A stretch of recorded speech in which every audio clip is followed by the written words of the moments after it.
حضرت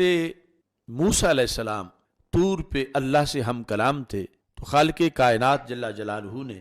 حضرت موسیٰ علیہ السلام سے فرمایا کہ تم میرے کلیم ہو، آج جو مجھ سے مانگنا ہے تم مانگ لو۔ تو انہوں نے رب ذوالجلال سے اپنی ایک ڈیمانڈ کا اظہار کیا۔ سیدنا امام جعفر صادق رضی اللہ تعالی عنہ سے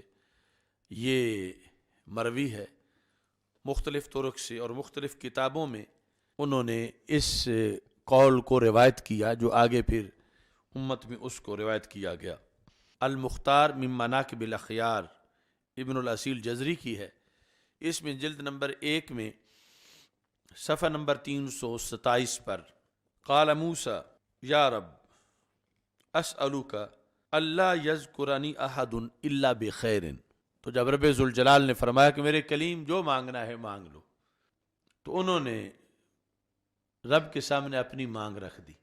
اپنے عہد میں فرعون سے، فرعونیوں سے مقابلہ تھا، مخالفت تھی، تند و تیز حالات تھے، تو آپ نے کہا یا رب اسألوک اللہ یذکرنی احد الا بخیر، میں تجھ سے یہ مانگتا ہوں کہ میرے بارے میں کوئی بک بک نہ کرے، میرا ذکر جب بھی کوئی کرے تو اچھے لفظوں میں کرے، میرے خلاف کوئی زبان درازی نہ کرے، میرے خلاف کوئی نہ بولے۔ میری یہ ڈیمانڈ میرے رب تم پوری کر دو، تم نے خود ہی مجھے فرمایا ہے کہ جو مانگنا ہے مانگو۔ اسألوک اللہ یذکرنی احد الا بخیر، جو بھی میرا ذکر کرے اچھے لفظوں میں کرے۔ تو رب ذوالجلال نے اس کے جواب میں کیا فرمایا؟ یہ سوال جو کلیم نے رب ذوالجلال سے کیا، اس کی کئی حکمتیں ہیں، اور شاید اس جواب کے اظہار کا ہی مقصد تھا کہ جانتے وہ پہلے بھی تھے کہ جواب یہی ملنا ہے، لیکن یہ کہ بہت سے لوگ قیامت تک ایسے ہوں گے کہ جن کے دل میں بار بار زندگی میں آئے گا کہ کاش کہ ہمیں رب سے ملاقات کا موقع ملے تو ہم اللہ سے کوئی اپنے لیے ایسا بندوبست کروا لیں، یا ایسے ہوں گے کہ ان کے ذہنوں میں آئے گا کہ جب ہم رب کے اتنے پیارے ہیں تو پھر ہمارے لیے یہ بندوبست کیوں نہیں کیا جا رہا،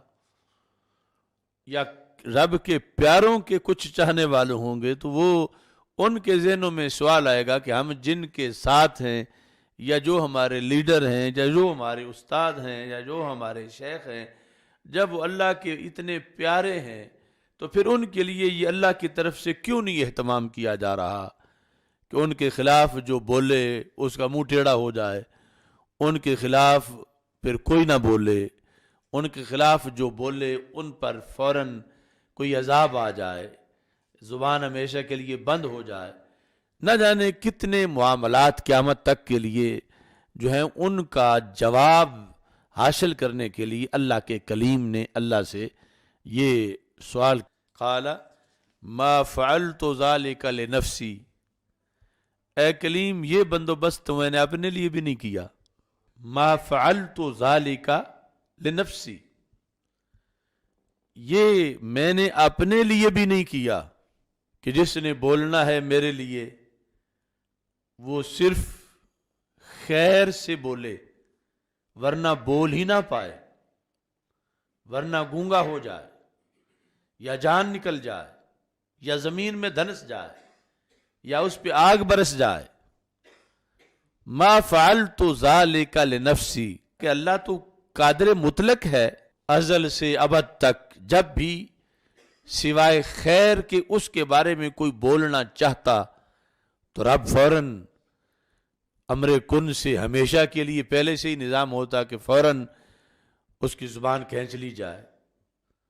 تو اللہ کی قدرت سے کوئی بعید نہیں تھا کہ اگر اللہ اپنے لیے ایسا اہتمام کر دیتا، لیکن اللہ نے اپنے لیے بھی ایسا اہتمام نہیں کیا، تو اپنے کلیم سے خالق کائنات جل جلالہ نے فرمایا ما فعلت ذالک لنفسی، میں نے یہ اپنے لیے نہیں کیا، تو اپنے لیے کرتا تو پھر تمہاری بھی آج بات مان لیتا، اس سے ہٹ کر جو مانگو یہ تو میں نے اپنے لیے بھی نہیں کیا۔ ظاہر ہے کہ حضرت موسیٰ علیہ السلام اللہ کے عظیم پیغمبر ہیں، اور وہ کوئی معاذ اللہ ہمت ہارنے والے نہیں تھے، اپنے حالات کے مقابلے میں ڈٹے ہوئے تھے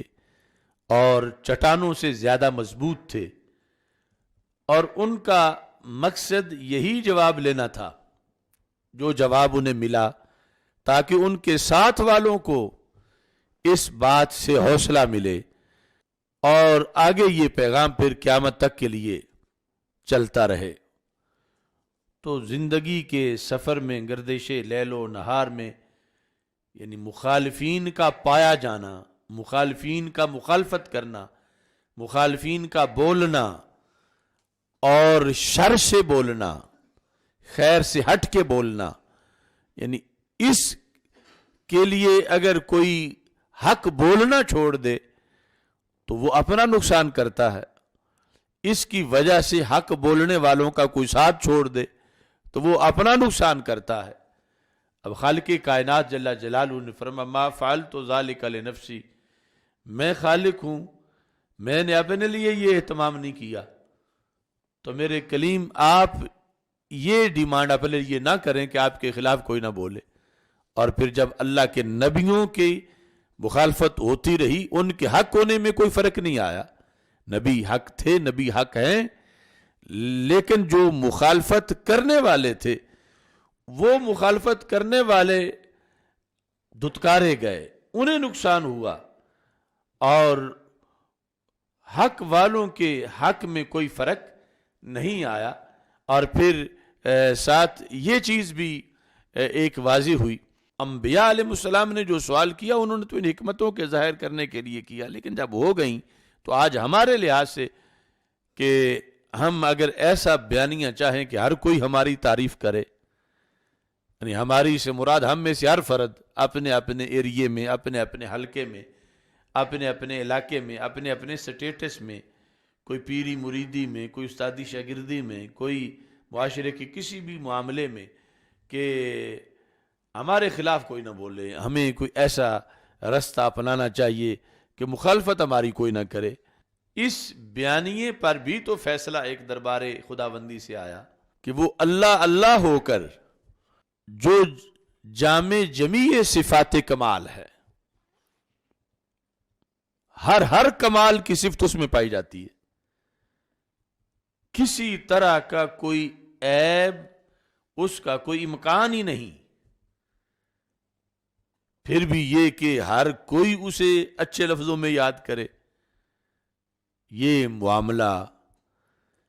اور ہے کہ اسی کے پیدا کردہ، اسی کا کھا پی کے، اور وہ ذات ایسی ہے کہ جہاں ہر کمال ہے،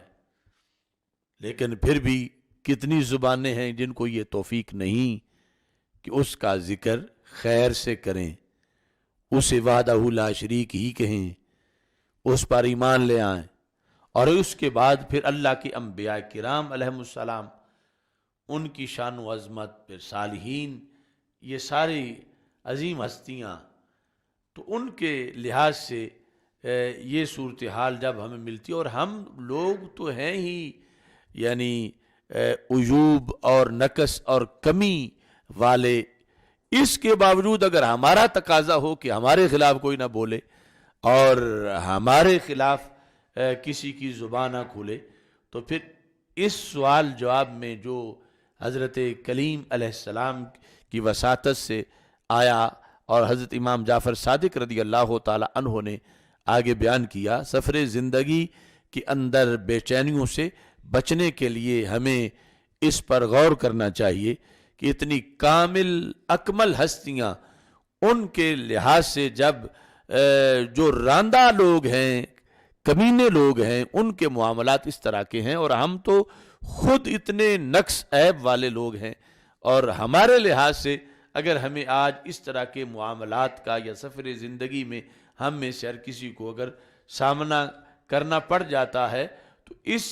جہت پر کوئی مرجھا کے بیٹھ نہ جائے، کوئی مایوس ہو کے بیٹھ نہ جائے، ہاں یہ اپنی طرف سے کوشش پوری کرے کہ یہ کسی کا کہنا اس حقیقت کی بنیاد پہ نہ ہو کہ جو واقعی جس کا میں شکار ہوں اور میرے اندر وہ کمی ہے. اگر وہ کوئی اس طرح کا بیان ہے وہ تو پھر ایک حقیقت کی بنیاد پر ہے، نفس الامر میں ہے، اس سے تو اپنی اصلاح کرنی چاہیے. لیکن جو مخالفت برائے مخالفت کی بنیاد پر کوئی الزام لگاتا ہے، کوئی تہمت لگاتا ہے، کوئی جھوٹ بولتا ہے، کوئی جھوٹ گھڑتا ہے، کوئی شر پھیلاتا ہے، تو اس کی وجہ سے انسان کو مزید حوصلہ پکڑنا چاہیے اس زندگی کے اندر کہ وہ اس کے لیے نقصان دہ نہیں، حقیقت میں وہ اس کے لیے مفید ہے. جو کہا جاتا ہے تندیے باد مخالف سے نہ گھبرائے عقاب، یہ تو چلتی ہے تجھے اونچا اڑانے کے لیے. اگر اپنے اندر کوئی کمی ہے تو وہ دور کرنے کا سنہری موقع ہے، توبہ کرنے کا موقع ہے روح نکلنے سے پہلے. اور اگر اس کے باوجود کہ معاملہ اللہ سے صحیح ہے لیکن پھر بھی کوئی شر پھیلاتا ہے، گالیاں دیتا ہے، تو اس میں بھی انسان کے لیے یہ نہیں کہ زندگی میں خودکشی پہ اتر آئے، بلکہ یہ اس کے لیے کئی وجوہ سے اس کی ترقی کا راز ہے اور اس کی دارین میں سعادتوں کا باعث بن جاتا ہے.